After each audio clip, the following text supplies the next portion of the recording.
unlike what it is now. But it doesn't stop the fact that, it doesn't change the fact that there are still issues that we are still dealing with when it comes to women participating in politics and every different areas, in the society. So I don't know if this is, but I think it is possible. I mean, It's possible. nothing is impossible. It just takes collective efforts, especially from the men as well. Because if we as women are clamoring for this kind of change, the men needs to be involved. Because I don't know who said this thing in particular, but the woman was making reference to the power the power of the women, right? So they were trying to like pass a bill that they want women to be participating. They want women to participate in politics, but then the bill was not accepted. It wasn't approved. Yeah. But then, according to this woman, she said that after the whole issue, she realizes that all the women, realize that they have their own power. They can actually stand up for themselves and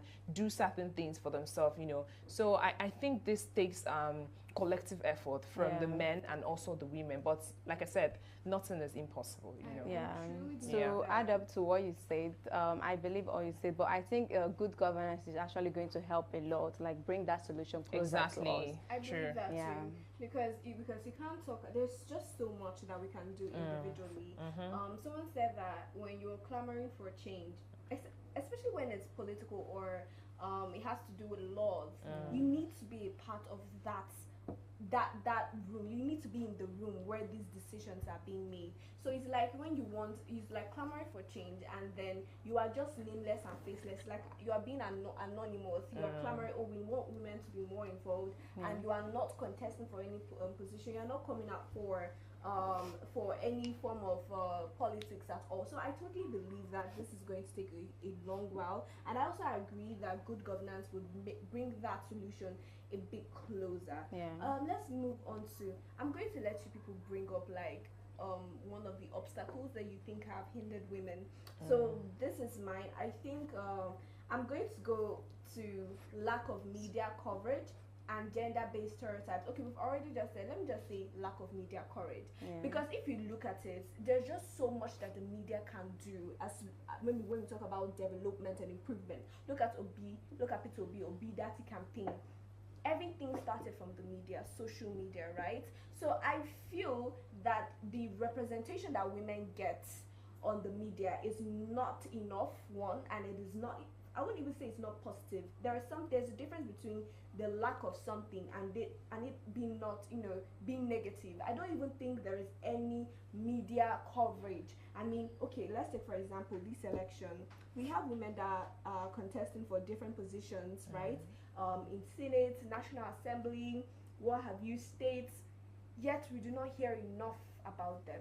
And I don't understand why. I don't even understand how media comes into the picture, because let's be honest, right? That's the reason why we are fighting and we are clamoring for freedom of speech and all that. Who are the gatekeepers of the media, and why is it that women, female politicians are not being given enough media coverage? That is just my problem. So I think that when women start getting more coverage, and when there's something where the media realizes that this is an issue and they want to lend their voice, when the media has your back, I think it's just going to go a whole long way. Yeah, it definitely will. It definitely will. So I really hope that the media can wake up to that responsibility, because at the end of the day, we are all fighting for a better Nigeria. Exactly. And everybody has to play their part. Be you the media, be you a politician, be you a doctor, whatever field that you're in. So I really do hope that I feel like when the media comes in full force, I feel there'll be a huge change.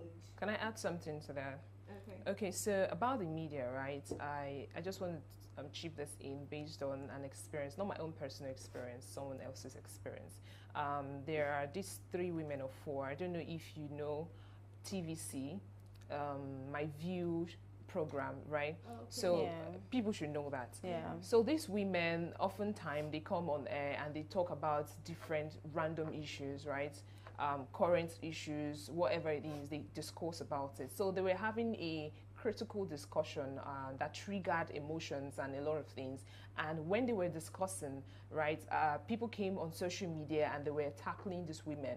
But their main point is, you guys are women. You are women, and you have the audacity, the effrontery. You know, they didn't quote it this way, but I'm paraphrasing. You know how social media is. People are just throwing shade at you, bottle and knife and everything in different words. You know, so they were just saying random things. But what they are trying to say, or what they mean, is that you are women, you guys are women, you're not supposed to be so bold in what you were saying. So aside from the media, you know, the media is also playing a role in ensuring that women are participating in politics. But then what about us? What about the Nigerians that are not used to seeing women at the forefront of politics or decision-making room? You know, there's this, I think there is this, maybe you're not used to it or something. So people, in as much as we want the media, you know, to back up women in politics, but then there are some people who would want to criticize, or who are not just comfortable with this new trend or what exactly is happening. So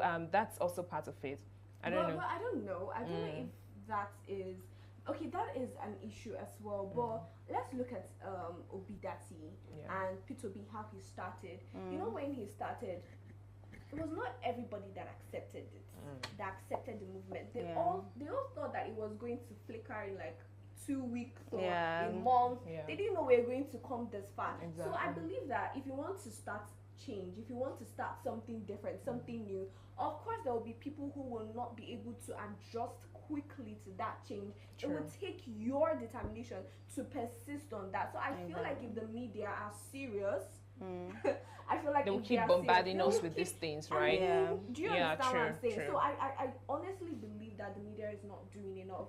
Why? I don't know. You know, sometimes they're doing enough, but this kind of media people, in the terms of both the newspapers and something, that's something you're going to actually write or post, and you'll be arrested for that. So you see, like, they're kind of scared in some way. Scared. It's not as though being a female politician is a crime. Okay. It's not as though being a female politician is a crime. So I understand where you're coming from, in the sense that there are certain things that you can't say. Exactly. But then this is giving more coverage to women. Do you understand what I'm saying? Like let's just say this is a gubernatorial election. Let's not even say presidential.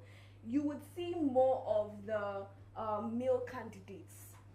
I don't know, maybe it's because, okay, let's just run it down to money, and maybe you have to pay for a certain amount. I was going to come to that.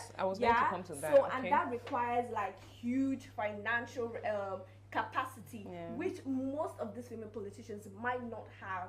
So maybe I'm just trying to link how this relates. Maybe that could be a problem. But apart from that, then I don't think they can be arrested for promoting female politicians. No, that's not actually, that doesn't really make sense.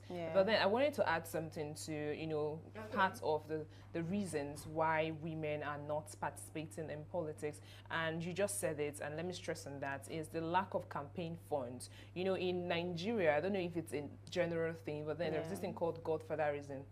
Okay. Yeah, exactly. So these people are known to be funding the candidates running for whatever post, you know. So I don't know if it starts with godfatherism or whatever, but then I think women also, one of the problem is lack of funds, lack of campaign, because it takes a lot to campaign. Exactly. I mean, especially if you're not so sure that you're going to win, you're just okay, I'm a woman, there's this man, and then I have to spend this amount of money. How sure am I that I am going to become, or I'm going to be elected in this position? So aside from the lack of campaign funds, you know, there is this, I don't know if it's confidential, but then you're just so skeptical. Hope I'm not going to lose, since I have my other counterparts are male, you know. So campaign funds is also part of it, and also lack of political experience. Because I feel like I feel like if you want to go into politics, there are levels of knowledge you need to attain. Like, for instance, now you want to become the president of Nigeria, but then you've never become the local government chairman. You don't know stuff about you don't know stuff about community empowerment and all of these things. You need a certain level of experience, knowledge that would help you, because sometimes I feel these women are not, let me use the word, they don't have capacity enough. I'm not throwing shades or trying to shade women who are Yeah. into politics, but I think they are more sentimental, or women are not allowed, Yeah. you know, to go into politics and all of these things. But then they do not have the required experience or the knowledge that they need, you know, Yeah, to a thank you. position. So what they need to do, if you really want to go into politics and all of these things, you need to equip yourself. You need to have these experiences. So I think if you have this thing, there are some, you cannot just throw, let's say for example myself, if I have a certain level of knowledge and experiences, you cannot just throw me anyhow. Like there are certain things you won't do to me, right? Yeah. Because I know my stand, I know what I'm going for, I know who I am. So women should also garner this knowledge and experience. It will definitely help them. Let me just ask a question. You mentioned experience, right? Yeah. But then we know that there are places in Nigeria where women do not have access to formal or political education. And, you know, to get this experience, you must start from somewhere. Definitely. And you can't start something where you are not knowledgeable about. So, can you say that this lack of experience can be linked to the fact that they don't have, number one, the basic political education, or they don't even, it's not about they don't have it. Now let's talk about the reasons why they do not have those access. Is because some places women are not allowed to go to school. They don't see the need for that. Let's look at the north. Let's look at Indicator, right? Aisha Yusufu and the rest of them, who at 11 had their friends who were getting married at 11, and by 24 those friends were already grandmothered. So there are cultural restrictions that might limit a woman from being able to garner the knowledge to be able to use for garnering this experience over time. So I just feel like, of course, that is a valid point, because you see that most women who are interested in politics, I know that you want the best for maybe those people. You might want the best, but then there is difference between that and actually having the knowledge to go about it. You can't want to start a business and you will not know the basis or the foundation of those things. I want to start selling detergents and I don't know the suppliers. I can't succeed. I don't know the ins and outs and everything that has to do with that particular business. And the strategies to go with that. The strategies to go with that as well. So I believe that women do not have access. That's one of the points that I wanted to raise. So I'm just going to link it to what you're saying, that women do not have access to this information. They do not have access to political information, because let's be honest, who is going to maybe there is a certificate you are supposed to possess if you want to contest for a particular position. Yeah, definitely. And you will see that maybe some group of people might know about that, but then who is going to come and relay that information to the woman? Because normally you can't even sit on the table where these conversations are being held. Men would come and tell you, did you hear that you're supposed to have? And then they get to that position and they don't have the requirements because they were not privileged to that information. Okay, wait, sorry to cut But you short. to add up to the please. challenges, Okay. I think one of the reasons female are not into politics, we can look at the non-implementation of this women rights. First, let's look at the 1979 Constitution, Chapter 4, Section 30 to 40, which talks about both male and female have the same right. This also can be linked in the 1999 Constitution, which also talks about female rights. But you see that this Constitution does not actually apply in today's Nigeria, in the sense that they see Nigeria see the society as men-oriented society, which men and women are not supposed to be in the same level. The men are supposed to be above, and this can also be linked in the tradition and customs when it comes to inheritance. You see, most times the men are the ones that say that inherit most of the properties. They'll be like, the women are going to change their names and get married. You see the and kind when you get married, they don't give that inheritance to the wife. Yeah, that is of course, exactly. Yeah, so you see the way that limits the ladies and stuff. So I think that that's rights should be implemented if we really want solutions to this. That's number one point. I was going to counter what you said. Okay. Well then, sorry to cut you short. About education, right? What I'm trying to say is that when it comes to political experience, it's not about the education itself. because definitely if you have interest or just a tiny bit of interest in politics, you should be educated. I'm talking about those who have gone through this education and all of this thing, but experience itself. Okay, those that when are it comes to past yes, okay. not those who are about to go to secondary school, but those who are graduate women, you know, who are capable, but then they do not have the experience, political experience to run through this race. So this experience comes in different ways. You may not be totally or fully into politics, but then there are certain things you need to be playing. There are certain actions you need to be doing in society. You know, all of those things are also included. And to me, I feel like if I see people who are possibly going to become politicians, women, I would know. Like, even if they're not into politics, but the things that they do right now, you'll be like, okay, this person, it's possible for you to, you know, venture into politics in years to come. Yeah, because there are certain things that you are doing now, and it will help you when you want to, you know, vie for any position. Yeah. Do you think it's intentional? Sorry. Do you think it's intentional that women are not going after this experience? Do you think it's an intentional act, or is it something they don't even realize that they need to have? Or do you think that women know, okay, we need to garner this experience, and they just intentionally do not want to, maybe because of lack of interest? I think this thing is a mindset problem. I would say it's a mindset problem, because there was one time I was part of those people who are campaigning, who are organizing a campaign for a candidate running for the post of senator or something. So there is a woman who was a DG or DC, I don't know what they call it, but then she had a position there. And I was hearing how other women were just saying things against this particular woman who is into politics. You know, like they refer her as a man.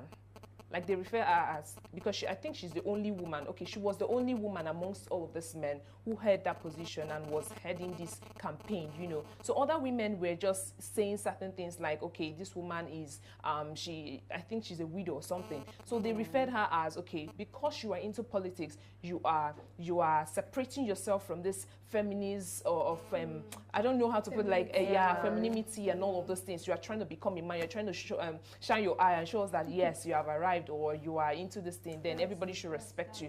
That's why I said this thing is a mindset problem, because some of these women it's not their thing. What they are used to is get married, give birth to children, stay at home, be collect what your husband gives you. You understand?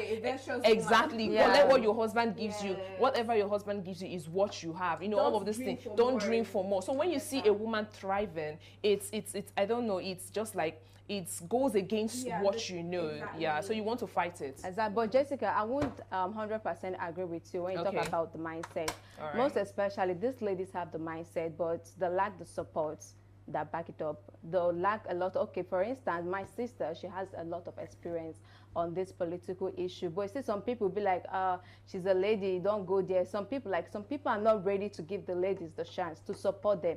Even when they're talking about the smaller position, like mental, a lady will be like, so she wants to, she's fighting for this position, so she'll be on top of us. So you understand that. I don't think it's not 100% mindset. I don't believe in that. I think it's interrelated. I think it's a combination of both.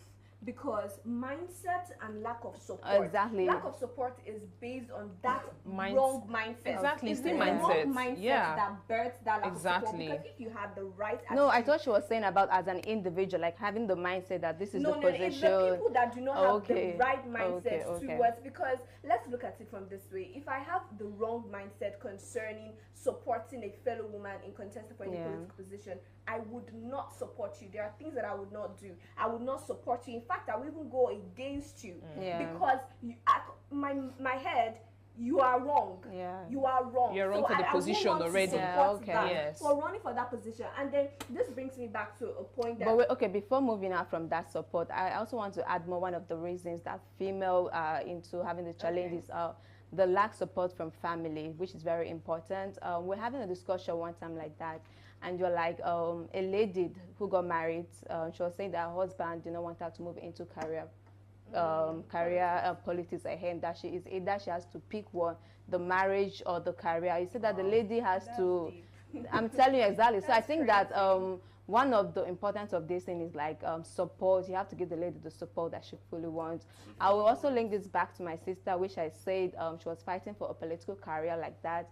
And our family members gave her a full support, even at the fact that most of the people were calling us, they'll be telling us that politics is a dirty game, that she's a lady, she's not supposed to join there, all those kind of things. So yeah, that's very wrong. I think that no matter what, if the family or the people that are supporting a particular person actually see the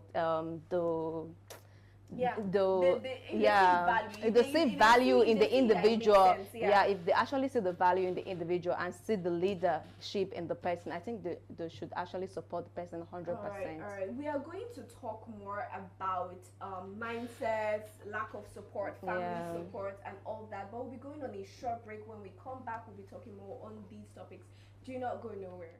To be Labour Party, Labour Party, to be Labour Party, to be Labour Party, LP, can you get a vote? To be Labour Party, Labour Party, LP, can you get a vote? To be Labour Party, Labour Party, ever say, Mama, Papa, now, to be Labour Party, Mama, Papa, now, ever say, Mama, Papa, now, to be Labour Party, Mama, Papa, now, to be Labour Party.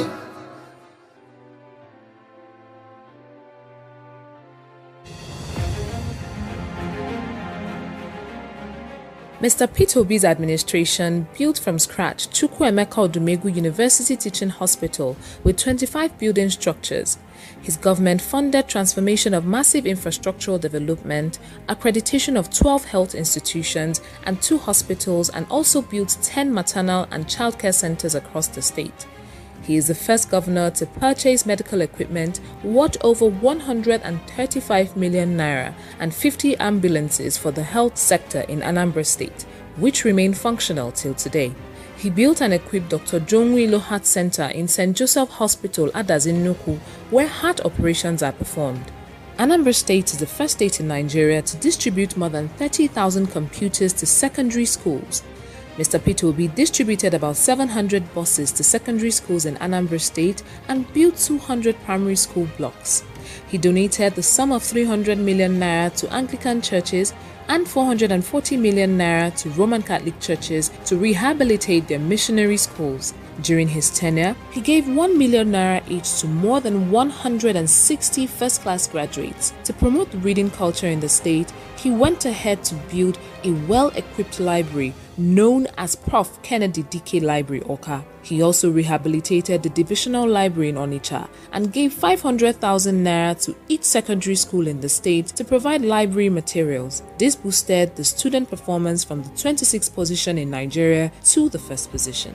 The security improvement was exceptional as he provided security vehicles to 177 communities in the state. He cleared pension and gratuity owed since 1990 to the tune of about 37 billion naira and also paid monthly stipends to the elderly in the state. Mr. Peter Obi built the first secretariat complex in Anambra State to house the various Anambra State government ministries that were scattered all over the state. His good governance attracted the second largest brewery in the world, known as Sab Miller, to build their first greenfield facility in the state. He was recognized by the Millennium Development Goals (MDG) as the best governor in the implementation of their programs in Nigeria. Peter Obi constructed 2 bridges across the popular Agulu Lake in Anyocha local government area of Anambra State at the cost of 2 billion naira. He funded Agulu Lake Hotel. Welcome back from that break. This is Obidati Family TV and you're on to Obedient Women. We've been talking about the obstacles that have hindered women from participating in politics, and I can tell you it's been deep. My name is Sharon Enemchukwu and I'm joined by Jessica Chinwe. And my name is Ife Grace and you're welcome back to the show. Okay, so before we went on that break, we're talking about the things really that have hindered women from participating in elections, and we brought up the issue of the wrong mindset, and Grace also brought up the issue of lack of support. So we are going to try and create a balance between the two so that we can get an understanding on how much this affects women's involvement in politics. So before we went on the break, we're talking about I was trying to explain that to me, I honestly believe that I agree with like the wrong mindset being the foundation for lack of support from both family members and people you're trying to lead. You understand? So I believe that when people start to get the right mindset towards a particular thing, when there's a dynamic mind shift towards something, then it would automatically relate to positive reactions from other people. And it's very important. You were giving a reference to someone who had the support of her family when she was embarking on a political journey and all that. That is beautiful, and that just goes to show that it's not the majority of families that would do that for a woman. It's not everybody in that family that will support her. So this is just a peculiar situation, and it's not something that is widespread. So I honestly believe that when families, when men, women, children at a very young age also begin to get the right mindset towards these things, it would just change a lot. It would reflect. I believe that. So we agreed on that. Of course, sure. Okay. I don't know if you want to bring another point or should I bring when mine? we talk about discrimination, I think that is actually one of the problems. Yes. Yeah, discrimination is actually one of the problems. True. In the sense that you're discriminating each other, ladies are expected to not reach this limit and stuff like that. So I don't think that is that goes back to where I talked about implementation of women rights. Yeah, so I I like think that. they talk about this is in the constitution, but you see the Nigerians are not actually implementing that constitution. Oh my actually. God. So I think that discrimination should be out. Yeah, do you know, I just remembered something. So because I did a little research on inheritance in Igbo land, right? Exactly. And I actually got to find something in the constitution. I think it's in, I can't remember, I think it's in 44. I don't know how to quote these things, but I remember then that the constitution said that male, female, that there should be no discrimination based on gender. Yeah, that it should be based on capacity, not on gender. Like if this person is a male or a female and he can handle and manage that inheritance, it should be given to him or her. And then I was shocked when I found this because I didn't even know before then that this was in our constitution because we were not practicing it. In Igbo land, we do not practice that at all. Women are not allowed to inherit properties. It's like, it's a taboo. It's against the tradition. And then, you know, there are different variations because I also got to find out in some places in Imo states, right?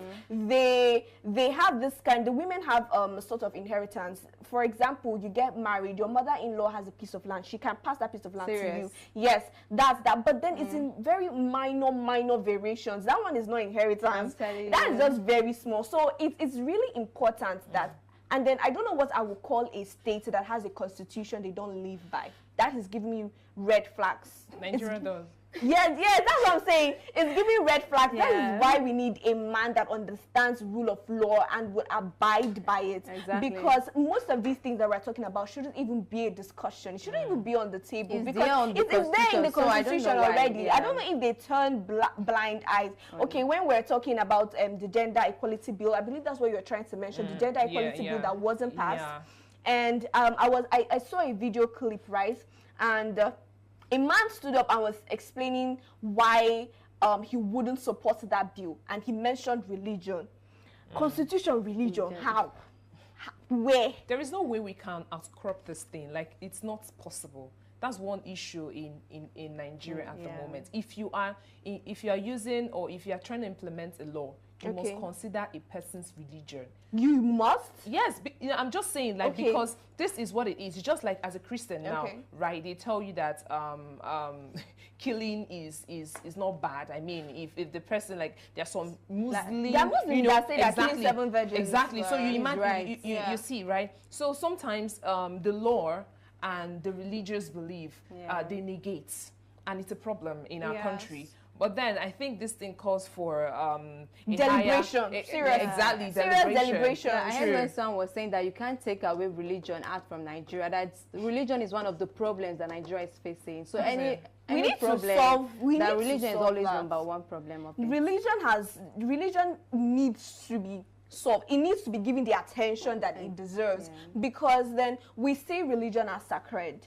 When there are some kind of people that you are talking to and you tell them that religion is a problem, that their religion is a problem, and they are looking at you, they don't understand what you're saying. Do you understand? So I just feel I don't think that there is anything. I don't think that there is any topic that we can't talk about and reach to a consensus and reach to an agreement.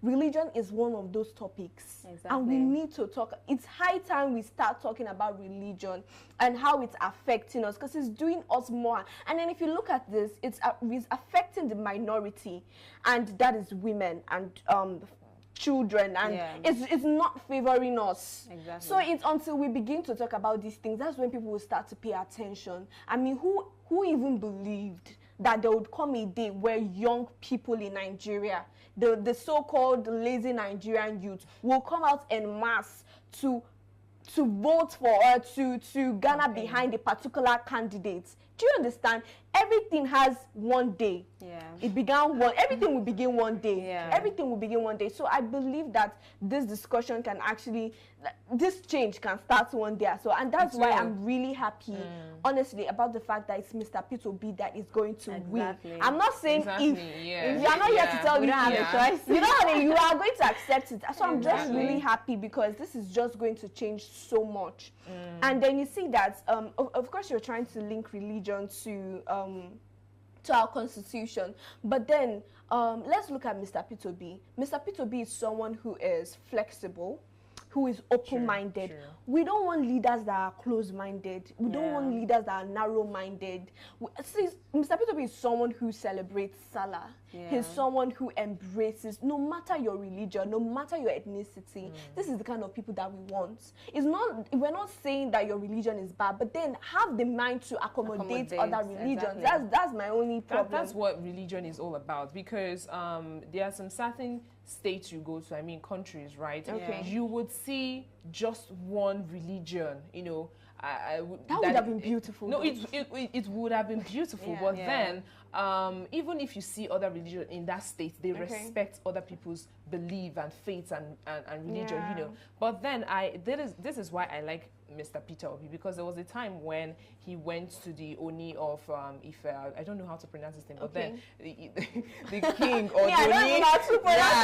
But then I think I've forgotten his name. So he went there, traditional ruler, right? So I was really surprised. I was like, okay, this man is a Christian. What is he doing here? I mean, it's not. This thing doesn't really normal. Exactly. But then there is a purpose for this thing, right? He's not going there to worship their gods. I mean, he's going there to pay respect and you know, solicit for their support and all of this thing. So it's not like the other candidates that will go to other people's states or wherever it is, and then you're insulting them and you're saying things against them. And one of the things that I like about what Peter Obi is about to do is, according to the wife of Peter Obi, Miss Margaret, she talked about how Peter Obi is going to increase, you know, access to finance for women. And according to what this movement is all about is, when women have access to money, you know, they are able to train children. They are able to use money well. Aside from our Gen Zs, you know, that knows how to, you know, when money comes to our hand, there are different things that we use the money for. But then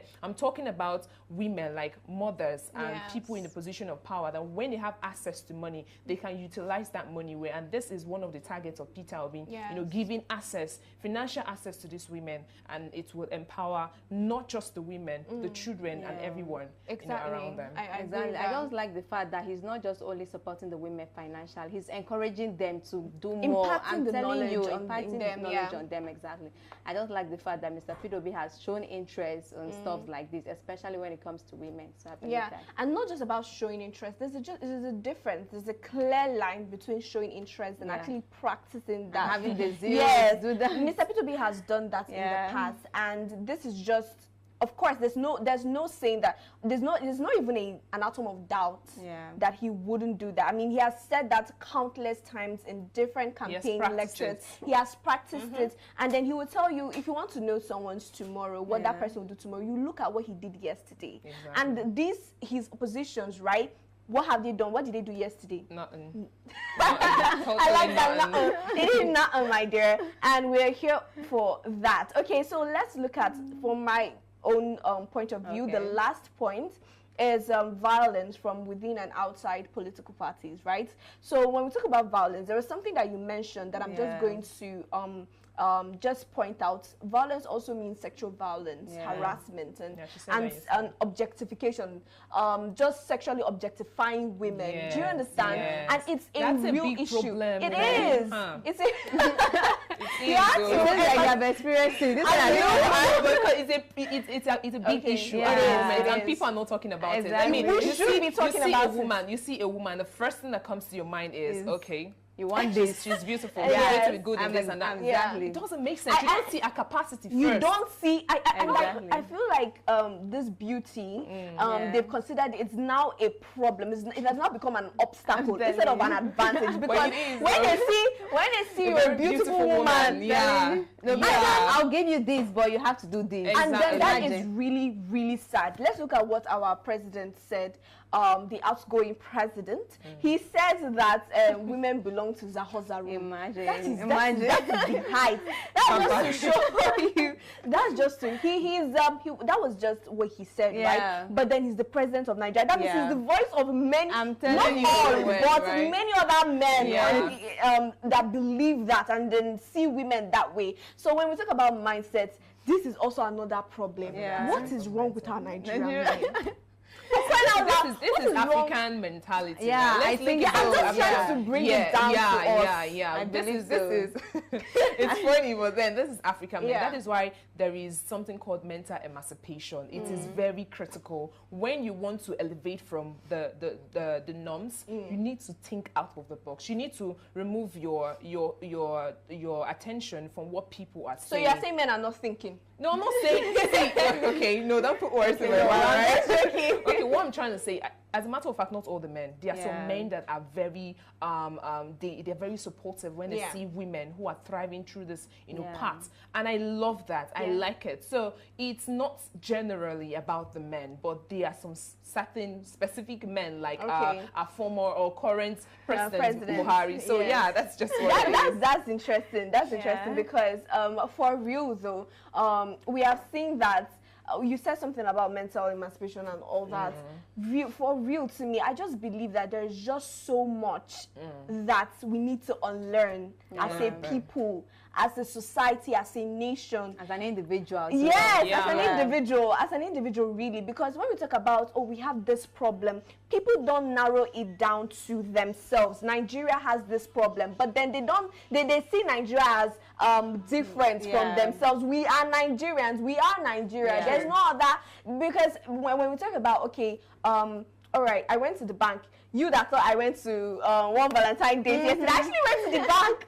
I was standing in queue for hours. Don't let me expose you. serious. Just leave it that way. Okay, I do not like there's anything to expose, but you go to the bank, right, and you're trying to withdraw your own money, and you see what word would I use? The politics that is just, it's being played before your very eyes. You are standing on a queue. Everybody knows you've been on that queue for hours, and somebody will just come because you are tall and mighty and you have broad shoulders. So you just come and enter inside the bank and you are withdrawing money before, and then you are giving very funny excuses. And then that individual that did that, right, is someone clamoring for a better government. You are clamoring for change, and you are doing that. Imagine. Where is it starting from? It's not as worse as POS before. Okay, Because that one is a different one. Because if you we are the problems. We are all are problems. I think that if we need problems. the change, we need to start from ourselves first. Definitely, That's we are the the because when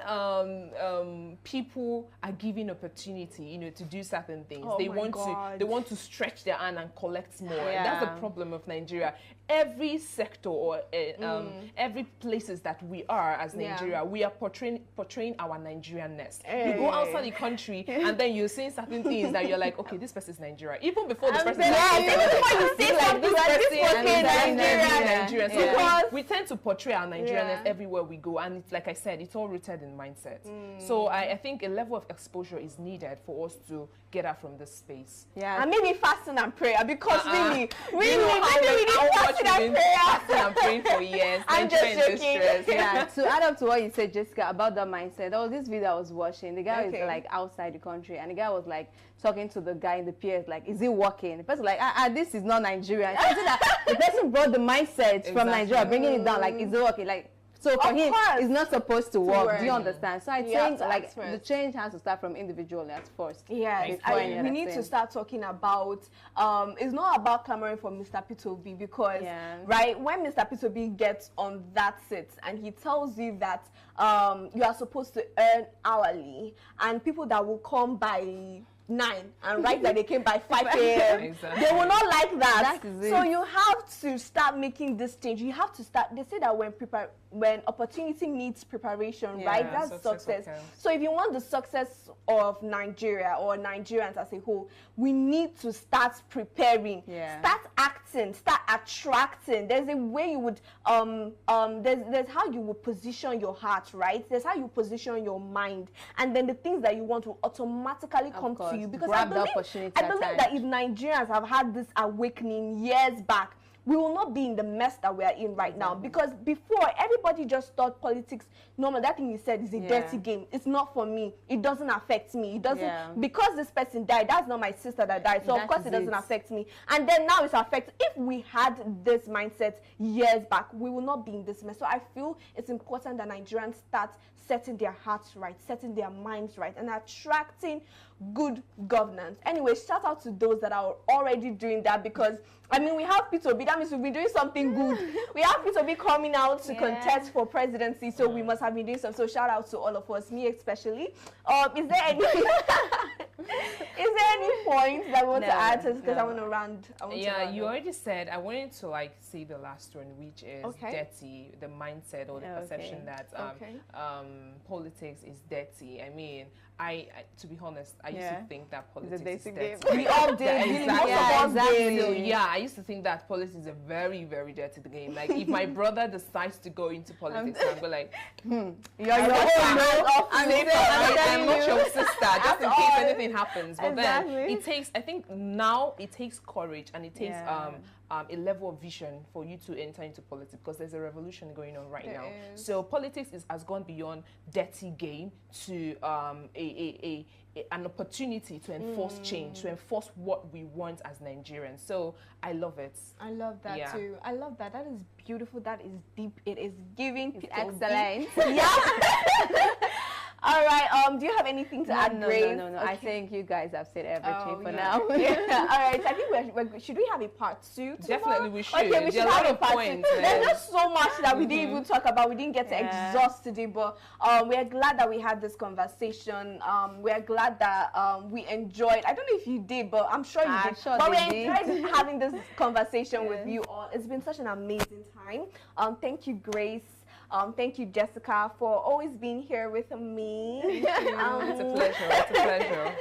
All right. Okay. I think this is where we're going to wrap up for today. And should we tell you the next topic, or should I just? No. keep it? Let's. Let me just leave Keep it in them the in cooler. Let me suspense. leave it in the Yeah. cooler. Okay. Don't forget to follow us on all our social media handles. We're at Obidient Family TV on all social media platforms, and also follow my beautiful co-hosts on their individual social media platform. What are your? Yeah, you can follow me on Instagram, Jessica _JAY_JECKAH. Yeah. All right. You can follow me on Facebook as Ife Amar and Instagram at Signal Empire. Okay, you can follow me at SHARON. Okay. Please just follow me on Sharon and Chiku. Yeah, and don't forget to engage on all of our posts, comments, where you're calling from, where you're chatting from, where you're watching from. Tell us what more you'd like us to talk about. Basically, that's it. So that is a wrap. Till we see you beautiful faces tomorrow. Do have